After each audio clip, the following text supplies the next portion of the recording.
Esta es una foto de John y yo. Creo que tenía alrededor de 5. Y él tenía 8 años. Crecimos en Augusta, Michigan, un pueblo pequeño. John y yo éramos muy cercanos. Lo amaba, lo admiraba y quería hacer lo que él hacía. Jugar béisbol, a la pelota, a las escondidas. Lo hacíamos todo juntos. Me encantaría volver a ese tiempo. John y yo tuvimos una infancia fantástica. Fue una infancia normal. En algún punto del camino, algo sucedió con John. Él dejó que la maldad entrara.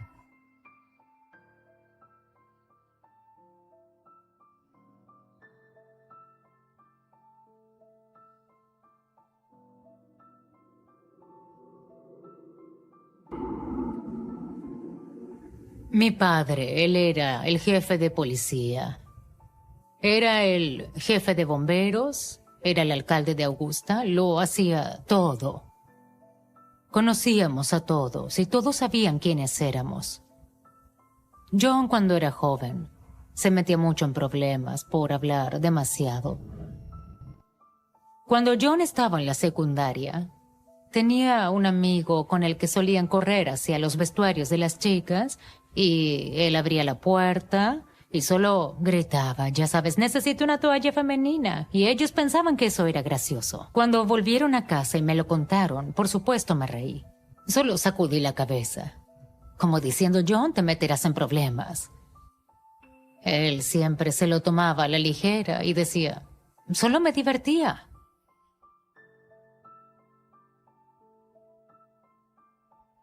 Bueno, mis padres siempre querían asegurarse de que fuéramos sinceros.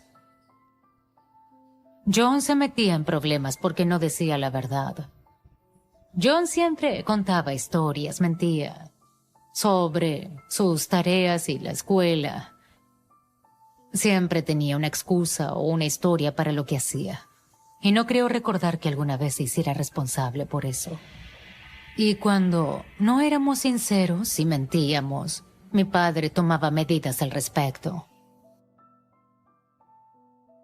Mi padre lo llevaba a su habitación, cerraba la puerta y luego le pedía que dijera la verdad. Y cuando no lo hacía, recibía una paliza. Hasta que al final él decía la verdad. Cuando John recibía una paliza, eso me afectaba. Lloraba. Creo que me dolía más a mí que a él. No recuerdo que John llorara. John no era muy emocional de adolescente. No que yo recuerde.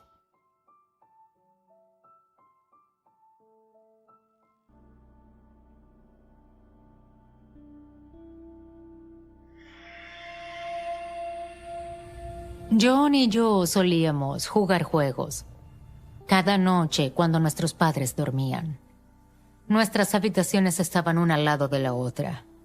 Cuando mamá y papá pensaban que estábamos en la cama, solíamos lanzarnos cosas a nuestras habitaciones, principalmente animales de peluche, y los lanzábamos de un lado a otro y nos reíamos. Lo hacíamos todo el tiempo. Una noche lancé un peluche a su habitación y no me lo devolvió. Así que lancé otra cosa. Él tampoco lo devolvió. Así que agarré algo más y lo lancé. Esta vez John volvió, pero entró directo en mi habitación y solo dijo, si me lanzas algo más, voy a matarte. Ni siquiera sonaba como John. Era muy oscuro. Eso fue lo que sentí. Era muy oscuro y diferente a John. Eso me asustó un poco. Y me fui a la cama y él se dio la vuelta, volvió a su habitación y eso fue todo. Solo pensé que estaba de mal humor esa noche. Podían ser 1000 cosas. Yo en serio creo que no volvimos a jugar a eso nunca más. Y Sabes, no pensaba que mi hermano fuera malo o malvado. No lo pensaba para nada. Si miro hacia atrás, después de lo que sé ahora y lo que John hizo, tal vez había señales y yo no las vi. Su amenaza esa noche pudieron haber sido solo palabras.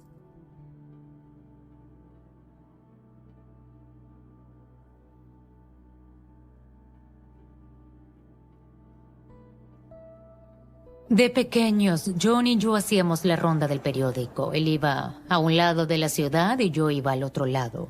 Un día, haciendo la ronda, repartía el periódico en una casa que tenía un perro enorme y precioso. Cuando llegué al porche, ahí estaba el perro. El perro saltó sobre mí, me tiró enseguida al suelo y recuerdo que la gente que vivía allí salió y me quitó el perro de encima. Volví llorando hasta mi casa. Mamá y papá me calmaron. Hablamos de que el perro me había atacado. Tenía algunas marcas de mordiscos, pero no había sangre ni nada parecido. Pero me asustó mucho. Sé que John estaba allí, pero no recuerdo que dijera nada sobre eso en ese momento. Ni siquiera que se mostrara molesto por la situación. Cuando fui a hacer la ronda al día siguiente, el perro no estaba por ninguna parte. Los días siguientes seguí sin verlo. Fui a la escuela con unas personas que vivían en la zona y me dijeron que habían encontrado al perro y que le habían disparado. Le dispararon al perro en el bosque. En ese momento no pensé demasiado en eso. La gente en Augusta, todos eran grandes cazadores. No asocié a John con esto hasta después. Nunca pensé que John haría algo como eso. Tal vez yo no quería pensarlo.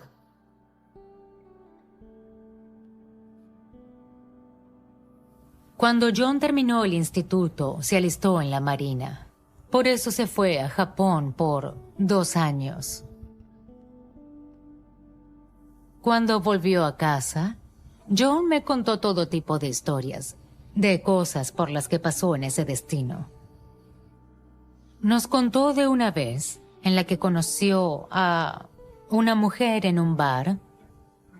Volvieron a su habitación en el hotel para tener sexo y dijo que ella fue primero al baño y cuando salió y se acercó a John, él se dio la vuelta y finalmente resultó que era un hombre. John dijo que se asustó mucho y le dio una paliza. Era tan buen narrador que lo contaba de una forma que hacía que a todos los hombres de la sala les causara gracia. A mí no me hizo tanta gracia. Siempre era difícil saber si John hablaba en serio o exageraba. No sabía si me gustaba o no. Esa fue la primera vez que escuché a John admitir algún tipo de violencia. Él estuvo en Japón cerca de 2 años, así que le pudieron pasar muchas cosas allí. Yo me pregunto si fue entonces cuando empezó a tener diferentes tipos de deseos sexuales.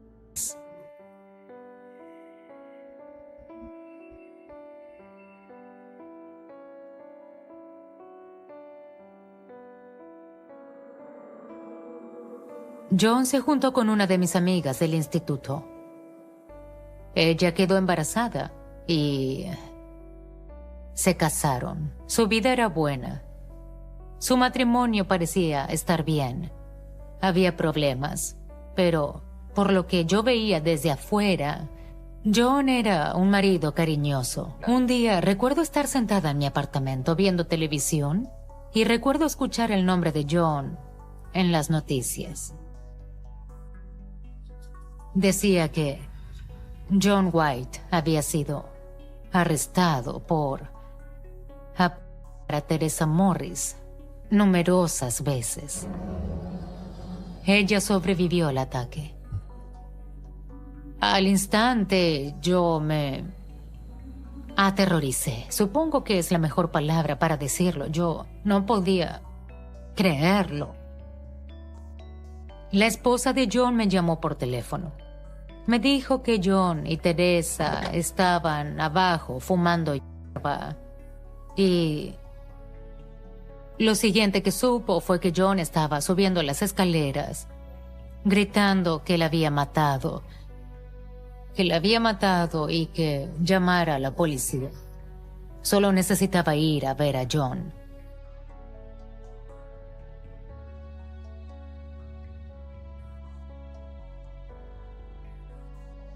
Cuando vi a John por primera vez, tenía cortes en las manos, en los pulgares. Le pregunté cómo se hizo esos cortes y recuerdo que me dijo que ella se le acercó con un cuchillo. Consumía drogas. Cuando Teresa se enojó y lo atacó con un cuchillo porque quería sus drogas. Por los cortes que tenía en las manos, parecía que él solo intentaba evitar que alguien le apuñalara. John dijo que se había desmayado y que al despertar ella estaba tirada en el suelo sangrando. No le veo ninguna lógica, así que no entiendo por qué o cómo pudo hacer eso. ¿Y por qué lo haría a propósito? No creía que John lo hubiera hecho a propósito.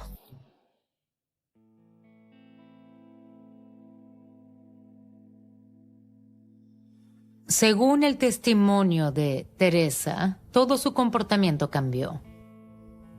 Recuerdo decir que era como si él no estuviera allí. Sus ojos estaban como negros y entonces fue cuando ella se asustó. Si miro hacia atrás, creo que Teresa dijo la verdad. Tiene que haber algo más en esa historia porque uno no baja las escaleras para apuñalar a alguien. Eso lo convertiría en la persona enferma y malvada que era. Mi padre y el abogado decidieron ir por un alegato de locura temporal. John solo cumplió 2 años por su crimen en prisión y salió por buena conducta. Con John siempre había una excusa adecuada y nunca era su culpa. Él no era el que empezaba las cosas, él no tenía remordimientos. Nunca me dijo que se sentía culpable por lo que había pasado. Miro hacia atrás ahora y John nunca debió salir. 2 mujeres podrían estar vivas si no hubiera salido.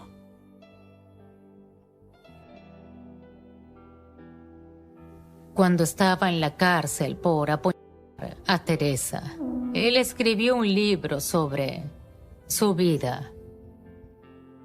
John me envió un ejemplar de su libro. Algunas de las cosas que escribió en el libro me tomaron por sorpresa. En ese libro habla de nuestro reparto de periódicos. Llegué a la parte en la que hablaba del disparo a un perro porque me había atacado. Me sorprendió. No me lo esperaba en absoluto. Ahí explicaba cómo hizo cuerpo a tierra con su escopeta y solo esperó a que el perro saliera al campo y le disparó. Porque el perro me había mordido, herido y asustado mucho. No tenía ni idea de nada de eso, nunca lo mencionó. Nunca vino a mí y me dijo, ese perro nunca te volverá a molestar. Sin duda pensé que él lo hizo porque el perro me lastimó. Sentí que el sentido del bien y del mal de John estaba equivocado. Pero claro, yo no sabía nada acerca de mi hermano.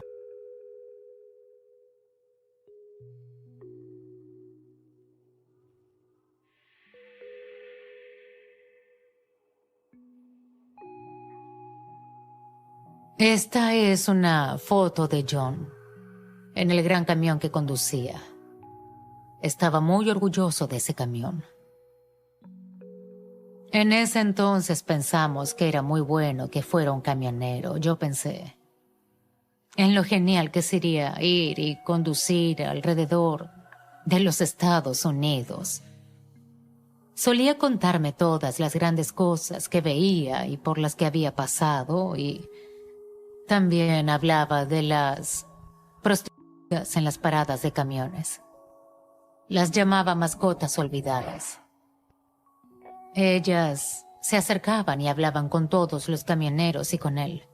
Nunca dijo nada sobre tener sexo con ellas. Pero, según sus amigos, les contó que él había llevado prostitutas a su camión y que, después de mantener relaciones sexuales, las había tirado al contenedor. En realidad, él no dijo que mató a alguna de ellas, solo que cuando terminaba con ellas, las tiraba al contenedor. Cuando lo oí por primera vez, pensé que sus amigos se lo estaban inventando o que John otra vez contaba una de sus historias. ¿Y si tenía una prostituta en su camión? ¿Y si mató a alguien en ese camión y arrojó el cuerpo? Al ver cómo terminaron las cosas, tal vez lo hizo.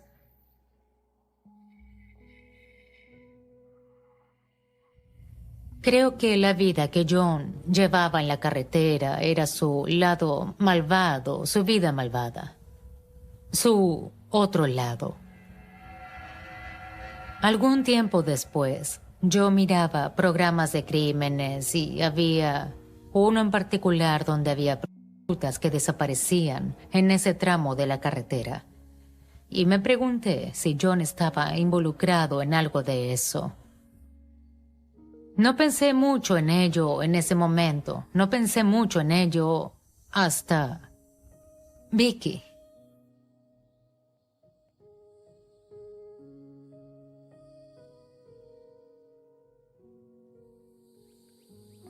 Por aquel entonces, su mujer y él no se llevaban bien.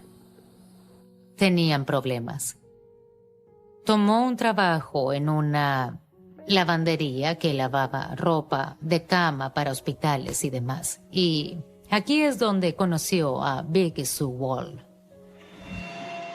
Él me dijo que se enamoró de ella. Tuvo una aventura. También me dijo que se encontraba con Vicky en el estacionamiento y que ella se subía a su camioneta y que se iban a tener sexo. Le dije que tenía que sincerarse con su mujer. Pero John no quería decirle a su esposa. En julio de 1994 recibimos una llamada de la esposa de John, a eso de las 2 o 3 de la mañana. Su esposa dijo que él había lastimado a alguien y que iba a terminar con su vida. Yo estaba muy asustada. Recuerdo que subí al coche y fui a buscar a John. Pasaba algo muy extraño, en verdad. Y en ese momento había un informe de que Vicky Sue Wall había desaparecido. Así que sumamos 2 más 2 y nos preguntábamos si John tenía algo que ver con eso.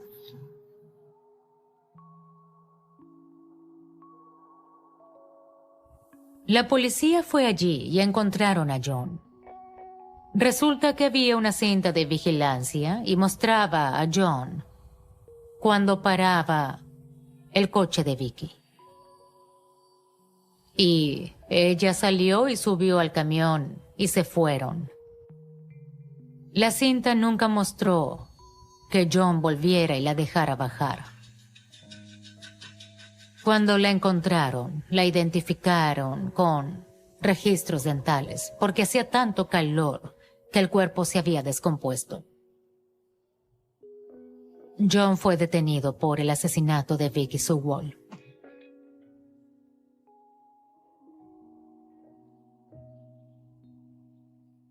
Fui a visitar a John a la cárcel para conocer su versión.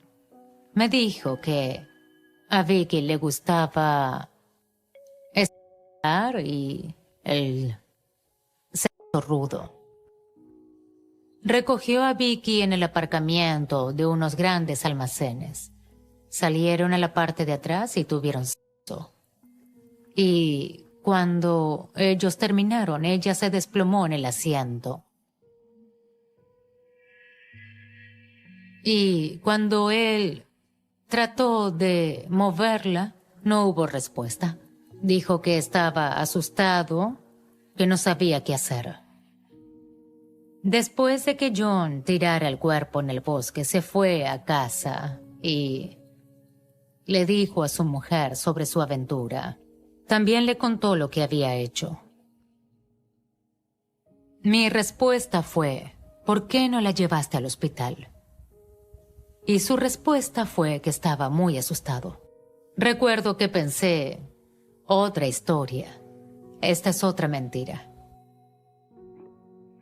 Está poniendo excusas. Porque la gente no muere de la nada. Traté de convencerme de que había sido un accidente.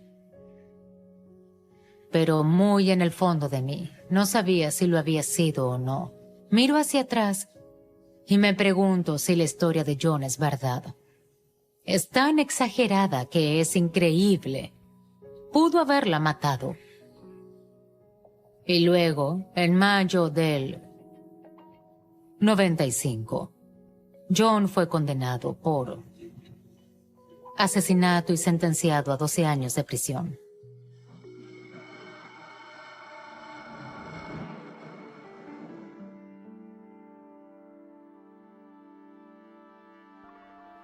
Mientras John estaba en la cárcel, su mujer se divorció de él. Él se hizo ministro y me dijo que se había entregado a Jesucristo. Me aseguró que su pasado había quedado atrás. Quise darle el beneficio de la duda. Yo soy así. Así que sí, decía que había cambiado y que todo lo que quería era seguir a Cristo. ¿Quién era yo para decir que no? John vino a vivir con nosotros y trató de encontrar varias iglesias para ministrar. Pero debido a sus antecedentes, no tuvo mucha suerte. Recuerdo que buscaba citas por internet cuando conoció a Sally. Ella era una persona muy, muy agradable, divertida, simpática al hablar. Ella me dijo que lo adoraba y lo amaba. Y yo estaba feliz por eso, porque John la amaba. Le pregunté, Sally, ¿sabe de tu pasado? Y él dijo sí. Entonces fui a Sally y le pregunté si sabía del pasado de John. ¿Te contó los detalles escabrosos? Y ella dijo sí. No me pregunté lo que ella sabía. Había una vacante para un ministro en su iglesia. La iglesia lo acogió, le dieron la bienvenida. Decidió mudarse allí. Y John estaba feliz.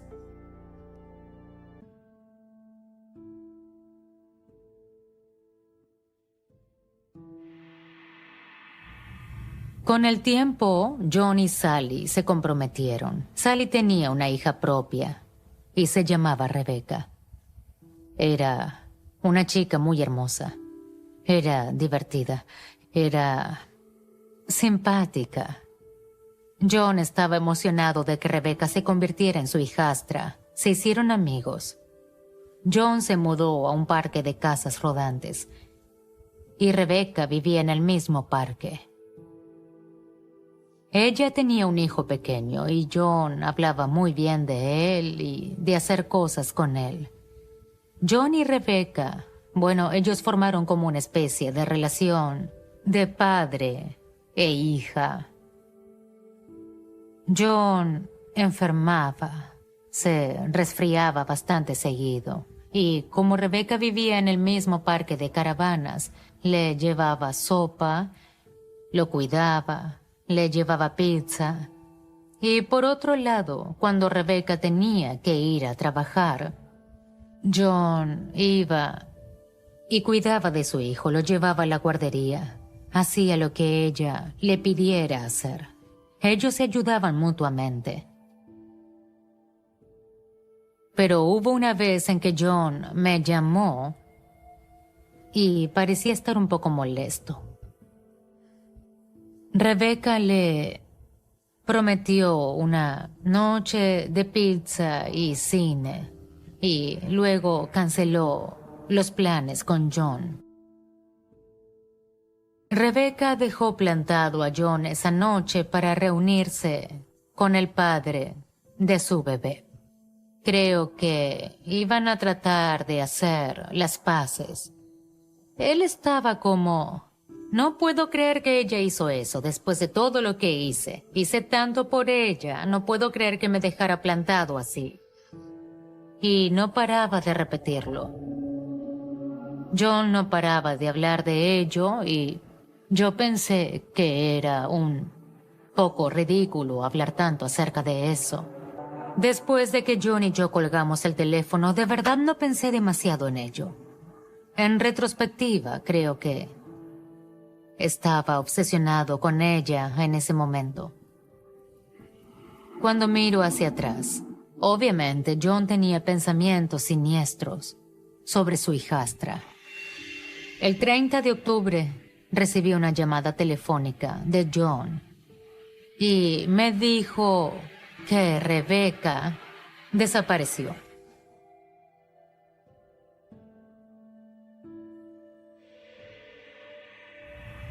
John me dijo que se suponía que recogería a su hijo y lo llevaría a una fiesta de Halloween. Pero cuando fue a buscarlo, Rebecca no estaba en ninguna parte.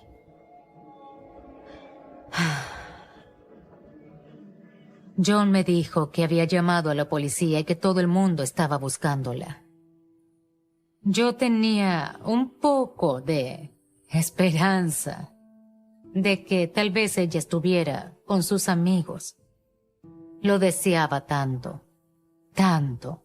Las madres no dejan solos a sus hijos pequeños, así como así.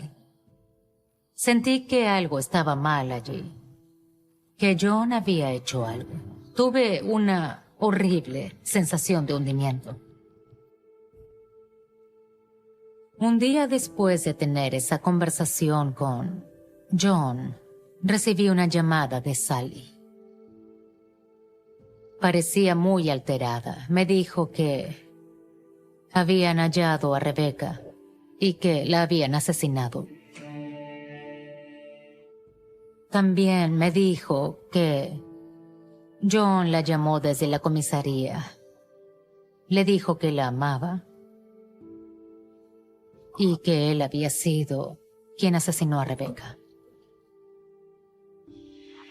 Y solo lloramos. Saber por lo que pasó y de su bebé. Y bueno, tenía que ser un monstruo el que había hecho eso. Yo no dejaba de pensar: si amas a alguien, ¿cómo puedes hacerle eso? A ella y a su familia.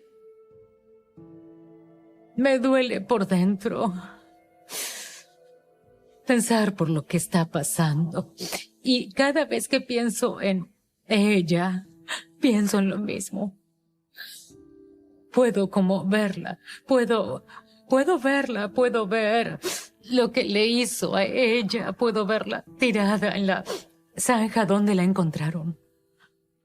Puedo, aunque yo no estaba allí, solo puedo verla. No sé por qué, pero lo hago, así que sea en lo que sea que piense sobre esa situación, eso es lo que veo. Veo su cara, veo su miedo. Veo al pequeño bebé dormido. Y veo a John. Aunque no estoy ahí, puedo verlo y no es él. Solo veo sus ojos negros y no lo sé. Me duele. Me pone muy triste. Me hace enojar con John, me hace odiarlo. Me hace sentir horrible por lo que Rebecca pasó. Y me rompe el corazón.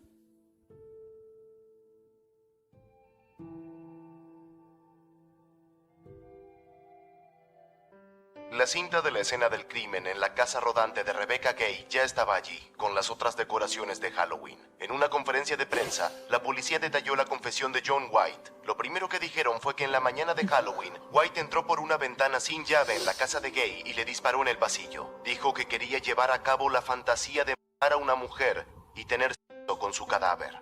El sospechoso... No puedo hacerlo. No.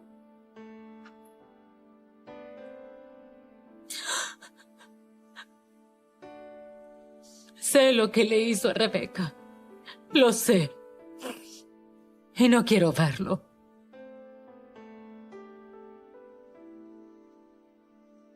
No quiero.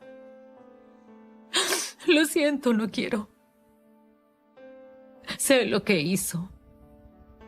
Entró en su caravana y la golpeó en la cabeza con un mazo y tuvo sexo con su cadáver y lo tiró a la cuneta y sí, ya lo viví. No es agradable para mí.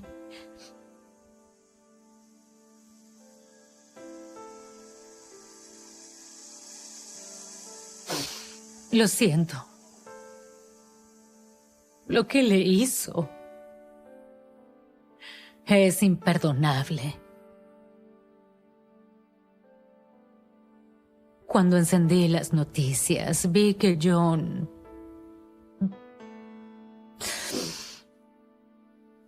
confesaba el asesinato de Rebecca. Recuerdo sentir rabia y sentir miedo. Esta mañana borré estas descargas que tenía. Se llama Psycho Thriller. Son películas de tipos, ya sabes, extranjeros, mujeres. Cuando bebo, eso es lo que quiero hacer. Y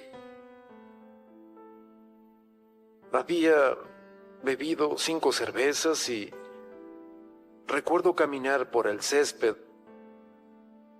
Abrí su puerta trasera y entré. Y tenía un mazo de goma en la mano. Y ella vino por el pasillo porque escuchó la puerta abrirse. Miró hacia atrás y la golpeé con el mazo. No sé cuántas veces. No podía creerlo. Estaba en shock. Todos estábamos en shock. La maldad hace eso. Sé lo que soy. Yo soy un monstruo terrible. Y necesito estar encerrado. John fue condenado por asesinato con 56 años de prisión. Se merecía mucho más que eso. Se merecía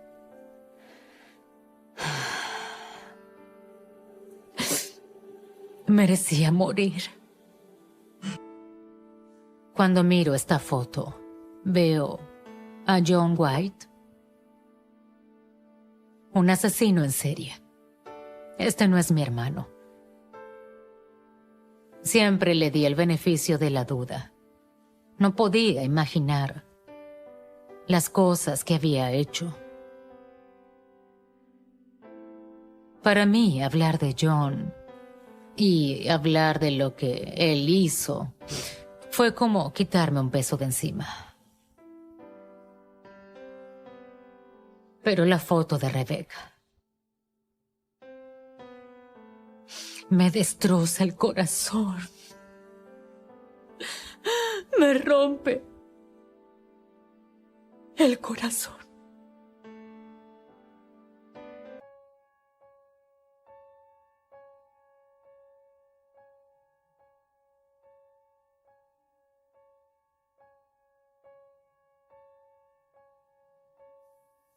Esta es una carta que recibí después de que John fuera a la cárcel por el asesinato de Rebecca. Querida Chrissy, quería decirte cuánto te extraño. Te quiero mucho, Chrissy. Y entiendo lo enfadada que tú debes estar conmigo. Sé lo decepcionante que soy para tanta gente. Y lo siento mucho. Es la primera vez que oigo a John decir eso, y no me lo creo. Siento que lamenta haber sido atrapado. No es que lo sienta de verdad. Espero que algún día podamos hablar. Tal vez decirte lo que pasó en verdad. Solo cuenta otra historia. Y quiere hablar conmigo porque quiere intentar hacerme creer que en lo que hizo había una razón para ello. Pero no hay una historia que él pueda contarme para hacer que crea que fue culpa de otro. Y nunca respondí. No quise hacerlo.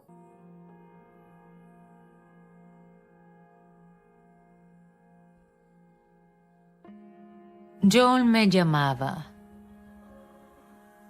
todos los días, a veces 2 veces al día. Pero nunca acepté ninguna llamada. Ya nadie más estaba del lado de John. Yo estaba de su lado. Era su familia, lo apoyaba. Creía en él. Tuve que admitir que estaba equivocada, conmigo misma. Y darme cuenta de que había un lado oscuro y malvado en John, que veo ahora, frente al que no podía ver entonces. Contar mi historia fue emocionalmente agotador, pero también es un alivio.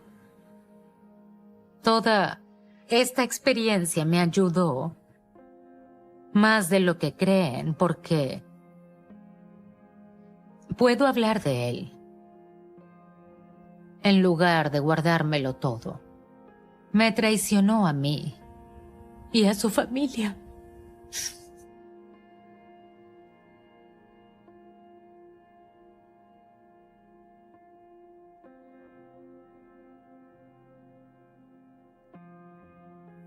Simplemente supe lo que era. Lo supe antes de siquiera levantar ese teléfono o contestar. El oficial me dijo que John se había suicidado. El hermano que conocía y amaba había muerto hacía mucho tiempo. Así que lloré por él. Pero me había, no sé cuál es la palabra, distanciado de él. Y ya no era el John que conocía. Recuerdo que pensé que en el infierno es donde merece estar. Era la única forma de acabar con el mal. John tuvo una gran vida. Tuvo una gran infancia, pero de algún modo, en algún lugar, dejó que el mal entrara.